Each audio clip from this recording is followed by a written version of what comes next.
Ilang sandali pa, muli na silang ipinatawag ni Kuya. Sa puntong ito, tatanungin ko na kayo kung ano ang inyong desisyon tungkol sa bilang ng mga good news o negative news na gusto nyong marinig. Kahapon po, nung nakareceive po kami na hate comments, sobrang naapektuhan po kami dun, Kuya.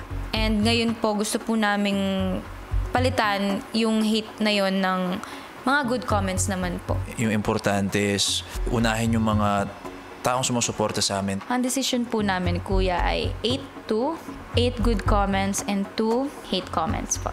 Kuya, kahapon po, Kuya, we fully acknowledge the hate comments that was given to us, pero we really wanna attract the good energy muna. Gusto po namin makatanggap ng 8 good comments po, Kuya. We've decided 2 negative comments po, Kuya, because we also wanna acknowledge it.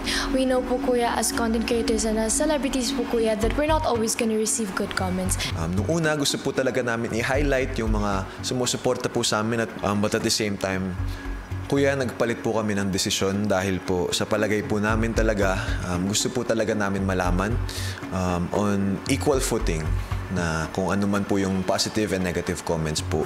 Sumasang-ayon po ako sa aming 5-5 na decision para malaman din po namin yung mga positive comments about us and yung mga negative comments na posibleng makatulong po sa growth namin papunta po sa Big Night. When it comes to personality, Kuya, that's one that I never really got bashing from or negative. And yesterday was really the first time. I'm not sure if that's what we need right now. Kaya naman, Kuya, we decided for our duo to see 7 good comments and 3 negative comments. At tinatanggap ko ito. Sa kalagitnaan ng araw, ay ipinatawag ni Kuya ang lahat sa confession room. Big Four Duos, bibigyan ko kayo ng isang pagkakataon, isang huling hamon para makakuha ng boto sa pamamagitan ng inyong sariling sikap, diskarte at galing. Ito ang tatawagin kong 1 Million Vote Challenge. Ang kanilang 1 Million Vote Challenge ay mahati sa 2 bahagi. Sa bawat bahagi, magtatagisan ang mga duo laban sa iba pang mga duo at ang karagdagang boto na kanilang makukuha ay ibabase sa ranking na kanilang makakamit sa bawat hamon.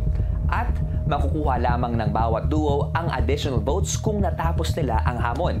Para sa unang bahagi, mayroong 400,000 votes na kanilang paglalabanan. Para naman sa ikalawang bahagi, 600,000 votes naman ang nakataya.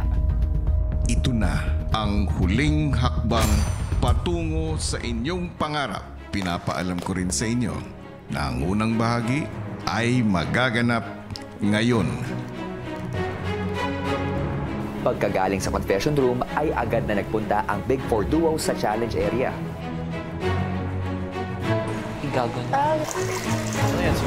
Oh no, boss again, Kuya. Alam po namin ni Mika na kailangan po talaga namin pagbola. When I saw the setup, Kuya, agad-agad kong inisip kung anong gagawin. Nakita ko yung may bola, nakita ko may siso.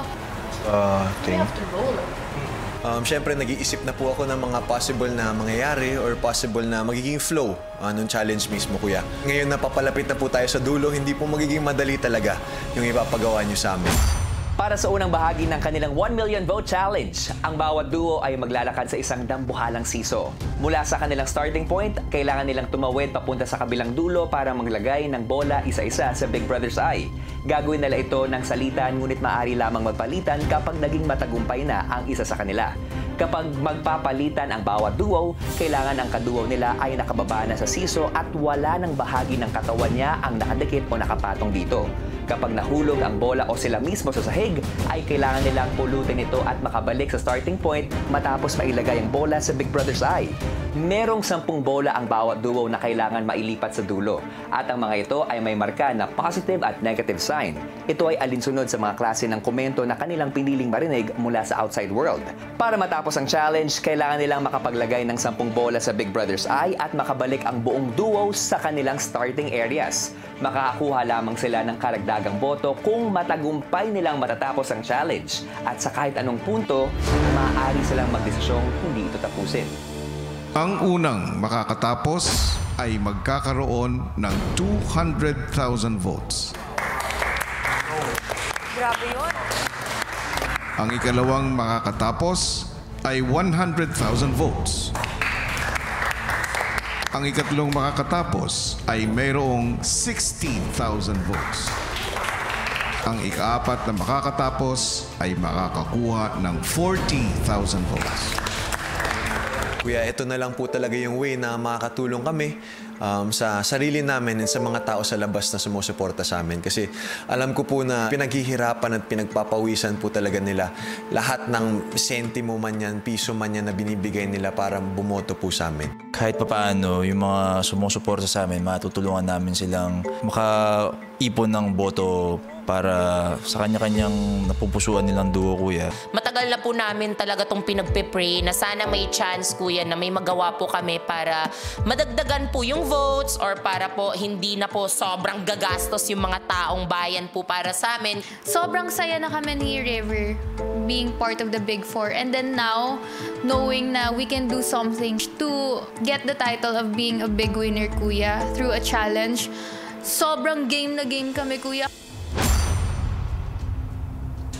Housemates, Big Four, mag-uumpisa ang inyong 1 million vote challenge in 3, 2, 1, go!